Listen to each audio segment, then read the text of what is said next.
हमारे साथ हैं विजय शाह सर, जिनके बारे में मैं कितने भी बोलूं कम है। सर बहुत अच्छा, उनके जो सोच हैं, ऐसे लोगों को हमें फ्रंट पे लाना है, उनको उनसे सीखना है, उनसे समझना है। उन्होंने एक एजुकेशन इंस्टीट्यूशन बनाया, हालांकि वो ज्यादातर दिल से एजुकेटर हैं, लेकिन इस शहर में इन लोगों जैसे विजय शाह जैसे सर जो हैं, अगर हम इनको कुछ थोड़ा अपॉर्चुनिटी देंगे इस शहर को बदलने के लिए, we can learn a lot from them. And अगर सर जैसे लोग हम एक टीम बना सकते हैं, then we can transform this city to something which we dream of. Sir को मैं रिक्वेस्ट करूंगा 2 बात बोल के हम अभी ये खत्म करें।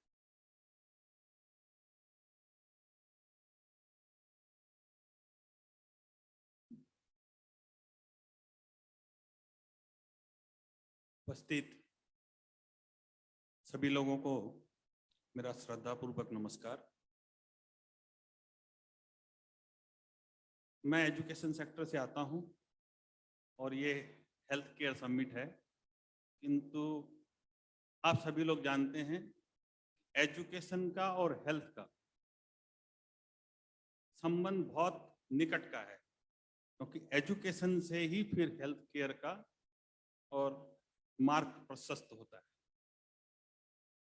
मैं जब आया तो यहाँ डॉक्टर राय अपनी बात कह रहे थे, मैं उसी बात को रेजोनेट करके आपको 1-2 बात कहना चाहता हूँ।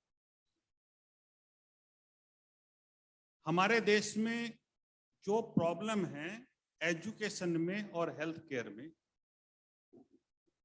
उस प्रॉब्लम की जो जड़ है वो है ट्रांसपेरेंट नहीं होना। हम सभी लोगों को लगता है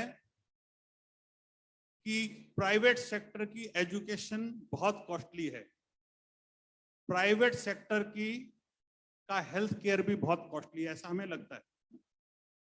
मैं दायित्व के साथ आज आपको कहता हूं, यह बात 180 डिग्री गलत है। यहां जो स्टूडेंट्स हैं उनके लिए कहता हूं, पहले हमारे देश में कश्मीर से लेकर कन्याकुमारी तक जो सरकारी एजुकेशन सिस्टम है, जिसको हम बहुत चीप समझते हैं, बहुत अफोर्डेबल समझते हैं, वो सबसे ज्यादा कॉस्टली है। कश्मीर से लेकर कन्याकुमारी तक सरकारी स्कूलों में एक बच्चे के पीछे 6,500 रुपए से ज्यादा प्रति मास खर्च करती है, जबकि हमारे देश में 99% से ज्यादा प्राइवेट स्कूल 3,000 से नीचे चलते हैं। उसमें से भी 70% स्कूल जो हैं वो 1,000 से कम की फीस में चलते हैं और क्वालिटी एजुकेशन देते हैं, इसीलिए समाज का आकर्षण उनकी तरफ होता है। 1-8% स्कूल ऐसे हैं जिसमें अगेन वही बात है कि उनको अभिभावकों को 5 स्टार फैसिलिटी चाहिए, तो उनकी कॉस्ट ज्यादा होनी स्वाभाविक है। ऐसा ही हेल्थ केयर में है कि हेल्थ केयर में जब हमें ट्रांसपेरेंसी के साथ में हमारा सिस्टम ये बताएगा कि सरकारी व्यवस्था में पर बेड एक हॉस्पिटल में पर डे क्या खर्चा होता है, तब हमें पता चलेगा कि कौन सस्ता है, कौन एफिशिएंट है और कौन अकाउंटेबल है। तो मेरी उपस्थित खासकर जो हमारी युवा पीढ़ी है यहाँ, मैं उनसे कहना चाहता हूं कि आप समाज में ट्रांसपेरेंसी लाने के लिए आप सभी लोगों से प्रश्न करिए।